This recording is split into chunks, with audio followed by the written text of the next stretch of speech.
जय माँ ब्रह्मचारिणी, ब्रह्मा को दिया ज्ञान। नवरात्रि के दूसरे दिन सारे करते ध्यान। शिव को पाने के लिए किया है तप भारी। ओम नमः शिवाय जप कर शिव की बनी वो प्यारी। या देवी सर्वभूतेषु ब्रह्मचारी रूपेण संस्थिता। नमस्तस्यै नमस्तस्यै नमस्तस्यै नमो नमः। जय माता दी। ओम नमः शिवाय। प्रिय भक्तगणों, आज चैत्र नवरात्रि का दूसरा दिन है और आज चैत्र माह शुक्ल पक्ष की द्वितीया तिथि है। आज के दिन माता ब्रह्मचारिणी की व्रत तथा कथा का श्रवण करने से लंबी आयु का आशीर्वाद प्राप्त होता है। श्रवणकर्ता को सभी प्रकार के सुख प्राप्त होते हैं, कार्यों में सफलता मिलती है, व्यक्ति को लक्ष्य की प्राप्ति होती है। त्याग, ब्रह्मचर्य, वैराग, तप जैसे गुण व्यक्ति में समाहित होते हैं। तो आज मैं सुना रही हूँ माँ ब्रह्मचारिणी की बड़ी ही दुर्लभ तथा पौराणिक कथा। तो आप सभी भक्तगण इन कथाओं को बड़ी श्रद्धा तथा प्रसन्न चित्त मन से सुनिएगा। ब्रह्मचारिणी देवी का स्वरूप पूर्ण ज्योतिर्मय एवं अत्यंत भव्य है। उनके दाहिने हाथ में जप की माला और बाएं हाथ में कमंडल रहता है। अपने पूर्व जन्म में जब ये हिमालय के घर पुत्री के रूप में उत्पन्न हुई थी, तब नारद जी के उपदेश से उन्होंने भगवान शंकर जी को पति के रूप में प्राप्त करने के लिए अत्यंत कठिन तपस्या की थी। इसी दुष्कर तपस्या के कारण इन्हें तपचारिणी अर्थात ब्रह्मचारिणी के नाम से अभिहित किया गया। 1000 वर्ष उन्होंने केवल फल फूल खाकर व्यतीत किए थे। 100 वर्षों तक केवल शाक निर्वाह किया था। कुछ दिनों तक कठिन उपवास रखते हुए खुले आकाश के नीचे वर्षा और धूप के भयानक कष्ट सहे। इस कठिन तपस्या के बाद 30,000 वर्षों तक केवल जमीन पर टूटकर गिरे हुए बेलपत्र को खाकर वह भगवान शिव जी की आराधना करती रहीं। इसके बाद उन्होंने सूखे बेलपत्र को खाना भी छोड़ दिया। कई हजार वर्षों तक निर्जल और निराहार तपस्या करती रहीं। प्रिय भक्तगणों, पत्तों को भी खाना छोड़ देने के कारण उनका नाम अपर्णा भी पड़ गया। 1000 वर्षों की कठिन तपस्या के कारण ब्रह्मचारिणी देवी का यह पूर्व जन्म का शरीर एकदम क्षीण हो गया। वह अत्यंत कृशकाय हो गई, सूख के काटा हो गई। उनका शरीर पूरी तरह से सूख गया। उनकी यह दशा देखकर उनकी माता मैना रानी अत्यंत दुखी हो उठी। उन्होंने उन्हें उस कठिन तपस्या से विरत करने के लिए आवाज लगाई, उमा, अरे ओ उमा। तब से देवी ब्रह्मचारिणी का पूर्व जन्म का नाम उमा भी पड़ गया था। उनकी इसी तपस्या से तीनों लोकों में हाहाकार मच गया। देवता, ऋषि, सिद्धगण, मुनि सभी ब्रह्मचारिणी देवी की इस तपस्या को अभिभूतपूर्व बतलाते हुए उनकी सराहना करने लगे।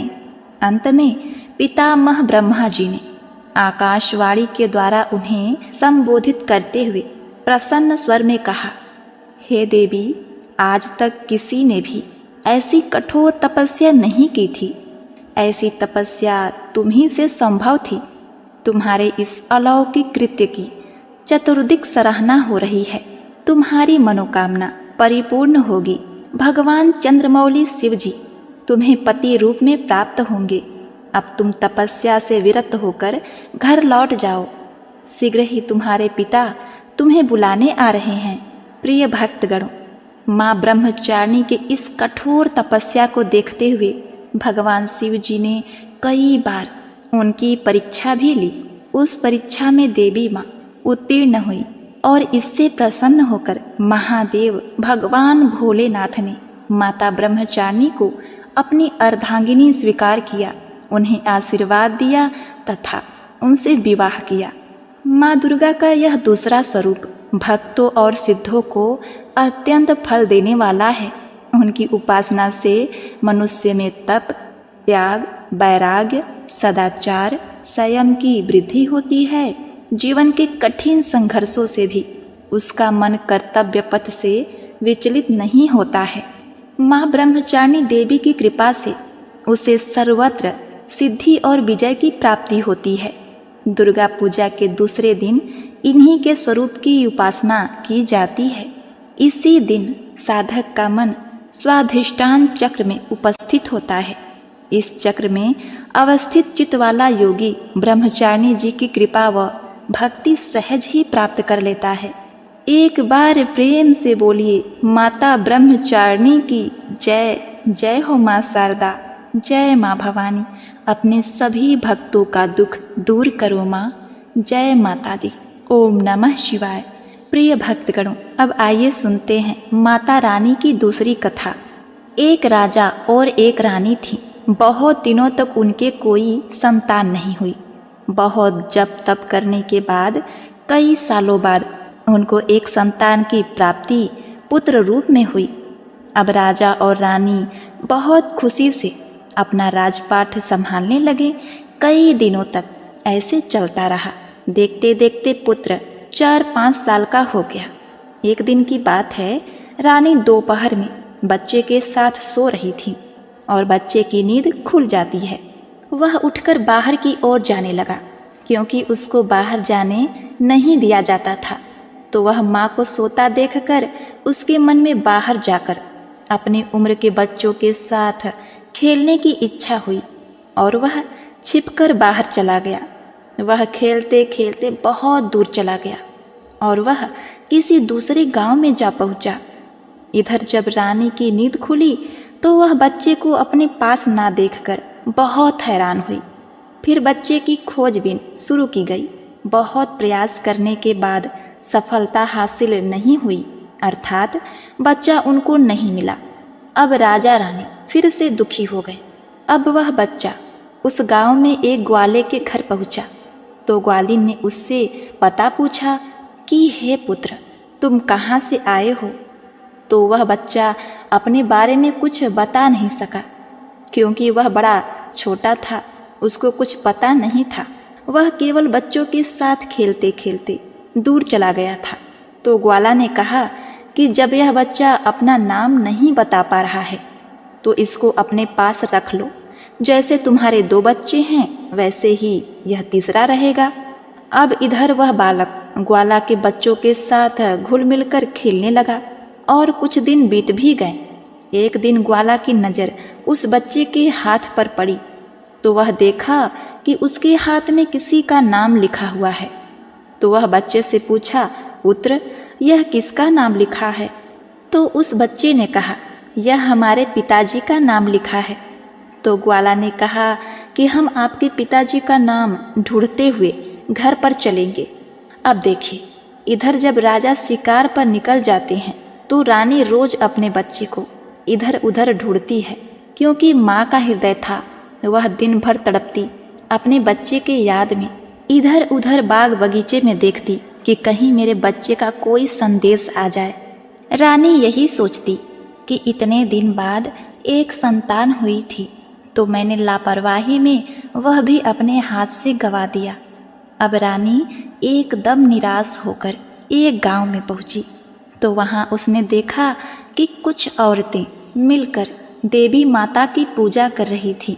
तो रानी भी वहां जाकर बैठकर पूरी पूजा देखती है और पूजा के दौरान माता रानी की कथा को बहुत मन लगाकर सुनती है।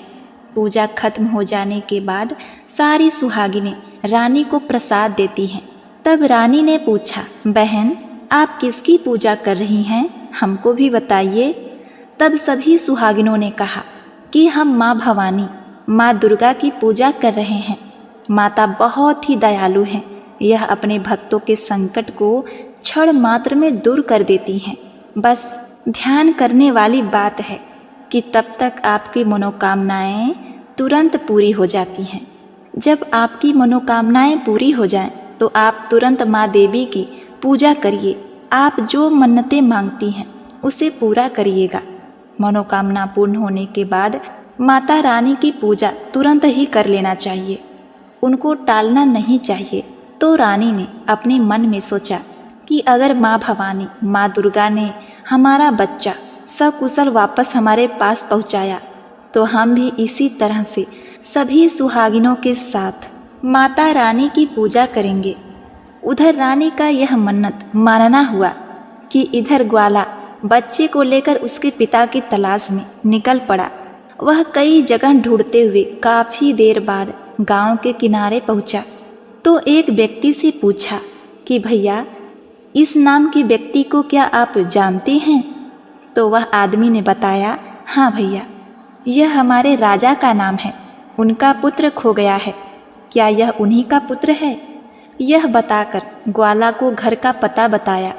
ग्वाला जब बच्चे को लेकर राजा के द्वार पर पहुंचा तो राजा रानी ने अपने बच्चे को देखकर लिपट कर रोने लगे और बार बार ग्वाला का धन्यवाद करने लगे। तो राजा ने पूछा कि भाई, इसको आपने कहाँ पाया?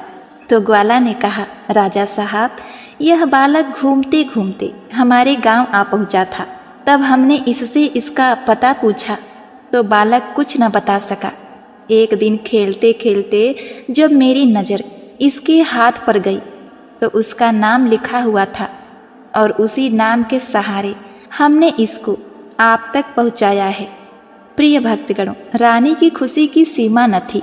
रानी ने राजा से कहा कि ग्वाला को खूब धन दौलत देकर विदा कीजिए, लेकिन ग्वाला ने कुछ नहीं लिया और कहा, जितनी खुशी आपको है अपना पुत्र पाकर, उतनी खुशी मुझे भी है कि मैंने आपकी धरोहर को आप तक पहुंचाया है। अंत में राजा ने ग्वाला को धन देकर विदा किया। अब रानी को यह तुरंत याद आया कि वह माता रानी की मन्नत मानी थी, उनकी पूजा करने का और नवरात्रि का व्रत करने का। रानी ने राजा से कहा, हमने माँ दुर्गा का मन्नत माना है, हमें नवरात्रि का व्रत करना है, हम नवरात्रि का व्रत करेंगे। नगर के कुछ स्त्रियों को निमंत्रण दीजिए और तुरंत माँ भवानी की पूजा कीजिए। रानी ने तुरंत माता की पूजा करने वाली सारी सामग्री इकट्ठा करवाई। माता रानी की पूजा की सारी व्यवस्था की गई। सभी सुहागिनों ने मिलकर माता रानी की विधिवत पूजा की और माँ भवानी दुर्गा माता का गीत गाया।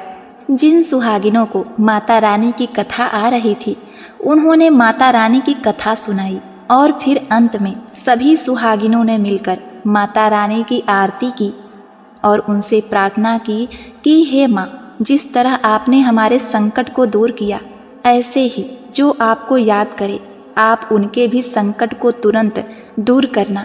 हे माँ, आपका स्वभाव बड़ा ही दयालु है, बड़ा ही सहज, बड़ा ही कृपालु है। जय माता रानी। हे माँ भवानी, जिस प्रकार आपने रानी के बच्चे को वापस किया, उसकी गोद भरी, उसके जीवन में खुशियाँ लौटाई, उसी प्रकार सभी माताओं की गोद को हरा भरा रखना, सभी के घर में सुख समृद्धि लाना। जय माँ दुर्गा। ओम नमः शिवाय। प्रिय भक्तगणों, अब आइए सुनते हैं माँ तारा रानी की कथा। एक समय की बात है, माँ भगवती को मानने वालों में से एक राजा स्पर्श भी थे। वो दिन रात उनकी पूजा अर्चना में लीन रहते थे। राजा को किसी चीज़ की कोई कमी नहीं थी, बस उन्हें बच्चे की इच्छा थी। सालों से बच्चा न होने के कारण राजा कुछ निराश रहा करता था। एक दिन राजा की भक्ति से प्रसन्न होकर माँ भगवती ने सपने में आकर उसे 2 बेटी होने का वरदान दिया। आशीर्वाद मिलने से कुछ समय बाद राजा के घर 2 कन्याओं ने जन्म लिया। बेटी उत्पन्न होने की खुशी में राजा ने सबको दावत दी और बेटी की जन्म कुंडली बनवाने के लिए पंडितों को बुलवाया। सबने राजा से एक ही बात कहा कि यह साक्षात देवी का रूप है, जहाँ भी इसके कदम पड़ेंगे वहाँ खुशियाँ ही खुशियाँ आएंगी। यह भगवती देवी की भक्तिन होगी। इतना सब कहकर पंडितों ने लड़की का नाम तारा रख दिया। कुछ समय बाद मंगलवार के दिन राजा के घर एक और बेटी पैदा हुई। ज्योतिषियों ने उसकी भी कुंडली बनाई और उदास हो गए। राजा ने जब उनसे उदासी का कारण पूछा तो ज्योतिषी ने बताया कि ये लड़की आपके जीवन में खूब सारा दुख लेकर आएगी। राजा ने ज्योतिषी से पूछा कि आखिर मैंने ऐसे कौन से खराब कर्म किए थे कि इसने मेरे घर जन्म लिया। ज्योतिषों ने बताया कि आपकी दोनों बेटियां राजा इंद्र की अप्सराएं हुआ करती थीं। इसमें से सबसे बड़ी बहन का नाम तारा और छोटी का नाम रुकम था। एक दिन ये दोनों मिलकर धरती की सैर करने के लिए गईं। दोनों ने ही वहां पहुंचकर एकादशी के दिन का व्रत रखा। तारा ने अपनी छोटी बहन से कहा कि आज एकादशी का व्रत है, इसीलिए बाजार जाकर कुछ ताजे फल ले आओ, लेकिन वहाँ कुछ खाना मत। रुकम बाजार फल लेने के लिए चली गई। वहाँ उसे मछली के पकौड़े दिखे। उसने झट से उसे खा लिया और अपनी बहन के लिए कुछ फल ले आई। रुकम ने तारा से पूछा कि तुम अपने लिए फल क्यों नहीं लाई। उसने जवाब दिया कि वो मछली के पकौड़े खाकर आई है। तारा ने गुस्से में कहा, तुम पापिनी हो, एकादशी के दिन तुमने मछली खा ली। ऐसे खराब कर्म के लिए मैं तुम्हें छिपकली बनने का श्राप देती हूँ। अब उसी जंगल में तारा की बहन छिपकली बनकर रहने लगी। वहाँ एक जाने माने ऋषि गुरु गोरख भी अपने कुछ शिष्यों के साथ रहते थे। उनके शिष्यों में एक बहुत ही घमंडी शिष्य था। अपने घमंड के चलते वो शिष्य कमंडल में पानी भरकर एकांत में बैठकर तपस्या करने लगा। तभी एक प्यासी गाय वहां आ गई। उसने सीधे अपना मुंह उस कमंडल में डाल दिया और पानी पी लिया। पानी पीने के बाद जैसे ही गाय अपना मुंह बाहर को निकालने लगी तो कमंडल नीचे गिर गया और ऋषि का ध्यान भंग हो गया। ऋषि ने देखा कि गाय पानी पी गई है। अब गुस्से में ऋषि ने गाय को एक चिमटे से बुरी तरह घायल कर दिया। इस बात की जानकारी जब गुरु गोरखनाथ को पड़ी तो वह तुरंत गाय को देखने के लिए गए। जैसे ही उन्होंने गाय की हालत देखी वैसे ही उसने उस घमंडी शिष्य को आश्रम से निकाल दिया। कुछ दिनों बाद गौ माता पर किए गए उस अत्याचार से होने वाले पाप को कम करने के लिए उन्होंने एक यज्ञ करवाया। इस यज्ञ के बारे में गाय को चिमटे से मारने वाले घमंडी शिष्य को भी पता चला। वो सीधे पक्षी का रूप धारण करके यज्ञ स्थल पर आ गया और भोजन में अपनी चोंच से मरा हुआ सांप डाल दिया। किसी को इस बात की खबर नहीं हुई। ये सब होते हुए तारा से श्राप मिलने वाली छिपकली रूपी रुकम देख लेती है। उसके मन में हुआ कि इसे खाकर सारे लोग मर जाएंगे। प्रिय भक्तगणों, सबकी जान बचाने के लिए छिपकली बनी रुकम सभी लोगों के सामने भोजन में गिर गई। लोगों ने छिपकली को खूब कोसा और बर्तन को खाली करने लगे। उसी वक्त भंडारा करने वालों को खाने में मरा हुआ सांप दिखाई दिया। तब कहीं जाकर सबको समझ में आया कि छिपकली सबकी जान बचाने के लिए जानबूझकर भोजन में गिरी थी।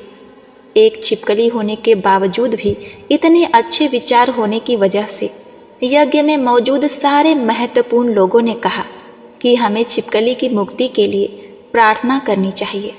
प्रिय भक्तगणों, अब पंडित ने राजा से बताया कि सबकी प्रार्थना से ही वो छिपकली तीसरे जन्म में आप जैसे प्रतापी राजा के घर बेटी के रूप में पैदा हुई है।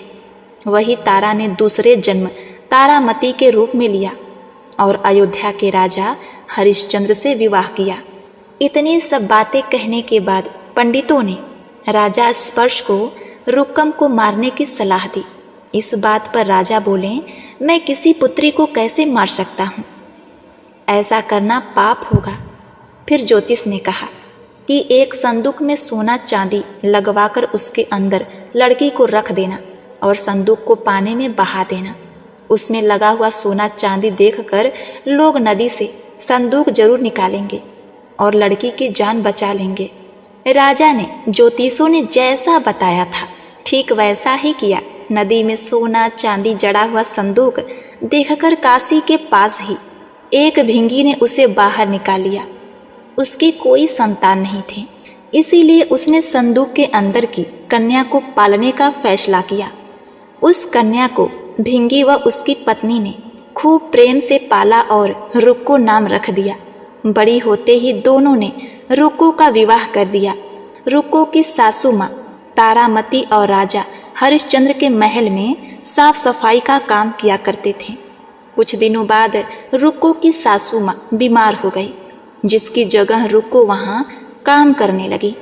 तारामती ने उसे देखा और पुराने जन्म के पुण्य के कारण पहचान लिया और उसे कहा, तुम मेरे साथ बैठ जाओ।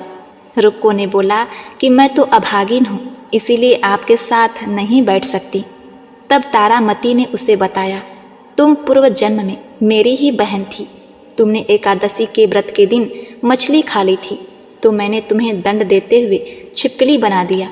अब तुम्हें दोबारा मनुष्य जन्म मिला है, तो इस जन्म में माँ वैष्णो की पूजा करके पुण्य कमा लो। माँ की पूजा से तुम्हारी सारी इच्छाएं पूरी होंगी। तारामती की बात को सुनने के बाद रुक्को माँ वैष्णो से एक बेटे के लिए प्रार्थना करती है और कहती है कि अगर उसकी मनोकामना पूरी हुई तो वो अपने घर में माँ वैष्णो देवी की पूजन और जागरण करवाएगी। प्रिय भक्तगणों, माँ वैष्णो देवी उसकी प्रार्थना सुन लेती हैं और उसे एक पुत्र देती हैं। पुत्र की प्राप्ति के बाद रुक्को उसकी देखभाल और लाड दुलार में माँ वैष्णो देवी की पूजा करना भूल जाती है। ऐसा होते होते 5 वर्ष बीत गए और फिर एक दिन उस बच्चे को चेचक यानी माता निकल जाती हैं। बच्चे की ऐसी स्थिति देखकर परेशान रुक्को अपने पिछले जन्म की बहन तारामती के घर जाकर उन्हें इस समस्या के बारे में बताती है। जब तारामती ने पूछा कि तुमने माँ वैष्णो देवी की पूजा अर्चना में कोई गलती तो नहीं की, फिर रुक्को को याद आता है कि उसने माँ वैष्णो देवी का जागरण कराने का प्रण लिया था। ये बात याद आते ही रुक्को को बहुत पछतावा हुआ और मन में माँ से कहा कि बच्चे के ठीक होते ही वो अपने घर में जागरण करवाएगी। अगले ही दिन उसका पुत्र पूरी तरह से ठीक हो जाता है। तभी रुक्को ने माता रानी के मंदिर जाकर पुजारियों को कहा कि मंगलवार के दिन जागरण करवा दीजिए। रुक्को की बात सुनकर पंडित कहते हैं कि तुम यही 5 रुपए दे दो, तुम्हारे लिए हम मंदिर में ही जागरण करवा देते हैं। रुक्को कहती है, मुझे पता है कि मैं चमारिन हूँ, लेकिन आप मेरे घर आकर ही जागरण करवा दीजिए। माँ किसी तरह का भेदभाव नहीं करती हैं, तो आपको भी नहीं करना चाहिए। इस पर पंडित ने विचार विमर्श करके कहा कि अगर रानी आपके जागरण में आती हैं तो हम तुम्हारे घर आकर जागरण करवाने के लिए तैयार हैं। पंडित की बातें सुनकर रुक्को अपनी बहन रानी तारामती के पास जाती है और रानी तारामती को सारी बात बताती है। रुक्को की बात सुनकर तारामती जागरण में जाने के लिए तैयार हो जाती हैं। इस बात को बताने के लिए रुक्को जब पंडित के पास जाती है तब उसके बीच की बातों को सेन नामक नाई सुन लेता है। फिर वह राजा हरिश्चंद्र को जाकर सारी बातें बता देता है। राजा के मन में हुआ कि रानी को नीची जाति वालों के घर जागरण में नहीं जाना चाहिए। इसी वजह से वो अपनी अंगुली काट लेते हैं, जिससे उन्हें नींद न आए और रानी जागरण में ना जा सके। जब जागरण का समय होता है तब भी राजा को जागते हुए देखकर रानी मन ही मन माँ वैष्णो देवी से प्रार्थना करती हैं कि महाराज को नींद आ जाए ताकि मैं जागरण में जा सकूं। रानी की प्रार्थना की कुछ ही देर बाद राजा को नींद आ जाती है। फिर रानी तारामती रोशनदान से रस्सी बांधकर महल के नीचे आकर रुक्को के घर चली जाती हैं। इसी जल्दीबाजी में रास्ते में रानी का रेशमी रुमाल और एक पांव का पायल गिर जाता है। इधर कुछ वक्त बाद राजा हरिश्चंद्र की नींद टूट जाती है। नींद टूटने पर रानी को अपने पास न देखकर राजा उनकी तलाश में निकल जाते हैं। रानी को ढूंढते ढूंढते उन्हें रानी का रुमाल और पायल मिलता है। रानी की चीज़ों को अपने साथ लेकर राजा जागरण स्थल पर पहुँचे और एक जगह चुपचाप बैठकर जागरण सुनने लगते हैं। माँ वैष्णो देवी के जयकारे के साथ जागरण खत्म होता है और सभी को प्रसाद दिया जाता है। तब रानी अपने हिस्से के प्रसाद को झोली में डाल देती है। रानी के ऐसा करने पर लोग उनसे पूछते हैं कि वो प्रसाद क्यों नहीं खा रही हैं। अगर आप प्रसाद का सेवन नहीं करती हैं तो जागरण में आए लोग भी प्रसाद नहीं खाएंगे। तब रानी बोली कि वह प्रसाद राजा के लिए था, अब आप मुझे प्रसाद दीजिए। फिर अपने लिए प्रसाद लेकर रानी सबके सामने खा लेती हैं। रानी के प्रसाद खाते ही जागरण में सभी भक्तों ने प्रसाद खाया। इसके बाद रानी महल के लिए निकल जाती हैं। तभी रास्ते में राजा ने उन्हें रोककर पूछते हैं कि तुमने नीची जाति के घर प्रसाद खाकर खुद को अपवित्र कर दिया है, तुमने मेरे लिए भी प्रसाद रखा है, अब तुम उससे मुझे भी अपवित्र करना चाहती हो। अब मैं तुम्हें अपने महल में नहीं ले जा सकता। यह बोलते हुए राजा रानी की झोली को देखता है। तब उन्हें प्रसाद की जगह गुलाब, चंपा, अनेक जैसे फूल और कच्चा चावल व सुपारी दिखाई देती है। इस चमत्कार को देखकर राजा हैरान हो जाते हैं। फिर राजा चुपचाप रानी को अपने साथ लेकर महल पहुँचे। वहाँ रानी बिना किसी चीज के राजा के सामने दीपक जलाकर राजा हरिश्चंद्र को हैरान कर देती हैं। फिर रानी बोली, हे महाराज, माता के दर्शन करने के लिए बहुत बड़ा त्याग करना पड़ता है, इसीलिए आपको अपने बेटे रोहितास की बलि देनी होगी, तभी माँ दुर्गा आपको साक्षात दर्शन देंगी। यह सुनकर राजा के मन में माँ के दर्शन की इच्छा होने लगी, जिसके लिए राजा ने अपने पुत्र की बलि दे दी। बलि देने के बाद माँ दुर्गा शेर पर सवार होकर प्रकट हो जाती हैं। उन्हें देखकर राजा हरिश्चंद्र काफी खुश हो गए और माँ दुर्गा ने तुरंत राजा के बेटे को जीवित कर दिया। इस चमत्कार को देखकर राजा हरिश्चंद्र प्रसन्न हो गए। तभी राजा ने माँ की पूरी विधि से पूजा करके उनसे गलतियों की क्षमा मांगी। माँ दुर्गा ने भी राजा को खुश रहने का आशीर्वाद दिया और अंतर ध्यान हो गई। तब राजा ने रानी तारा से कहा कि मैं बहुत प्रसन्न हूँ, मुझे पत्नी के रूप में आप मिली हैं। फिर राजा हरिश्चंद्र, तारा रानी और रुक्कम तीनों अपनी मनुष्य योनि से छुटकारा पाकर देवलोक में चले जाते हैं। दुर्गे माँ तेरी आरती गाऊं, नौ दुर्गे माँ तेरी आरती गाऊं, अम्बे महारानी तेरी आरती गाऊं, आरती गाऊं मैया तुमको मनाऊं, आरती गाऊं मैया तुमको मनाऊं, अम्बे महारानी तेरी आरती गाऊं, अम्बे महारानी तेरी आरती गाऊं। पहली प्रकृति देवी शैलपुत्री, दूसरी ब्रह्मचारी जग निर्मात्री, देख रूप बलिहारी मैं जाऊं, नौ दुर्गे माँ तेरी आरती गाऊं, तीसरी चंद्र घंटा शांतिदायक, तीसरी चंद्र घंटा शांतिदायक,